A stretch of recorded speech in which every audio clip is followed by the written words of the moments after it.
Government is set to delay release of vital immigration document, originally scheduled to be published last summer. The document's release date will now be pushed back even further while the government seeks advice from the Migration Advisory Committee on how best to overhaul the country's immigration system.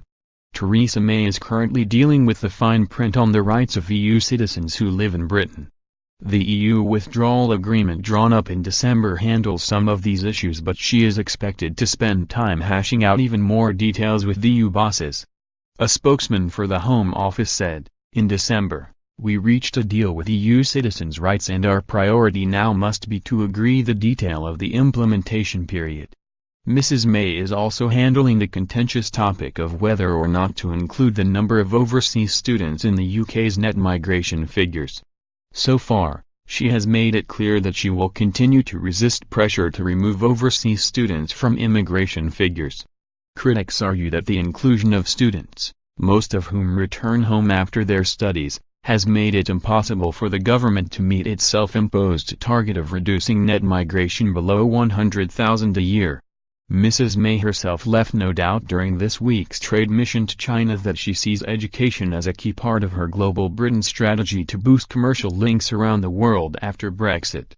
Her first destination on the 3-day trip was Wuhan in central China, little known to most Britons but home to one of the country's most prestigious universities and the largest number of students of any city in the world.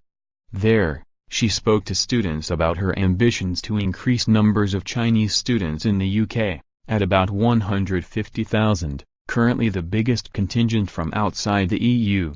But she told reporters traveling with her that she had no plans to change the policy of including students in migration statistics, which she has maintained through 6 years as Home Secretary and 18 months as Prime Minister, despite reported pressure for change from within her own cabinet. She said, "You won't get a different answer from what I've said over the years.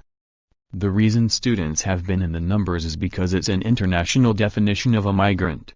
It was important to look at what was happening with students in the UK when I was Home Secretary. There was a lot of abuse taking place in colleges. Something like 900 colleges can no longer bring in overseas students because all too often they were being brought in to work rather than for education. Once you see that abuse out of the system, students coming in for the period of their education and then leaving actually wash through the numbers, they don't have a long-term impact on the numbers." Despite her firm stance, the Prime Minister is bracing for a defeat in the House of Commons on her plans not to overhaul migration figures.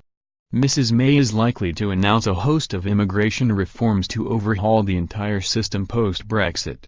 The Home Office said it was considering a range of options to change the immigration system in the future.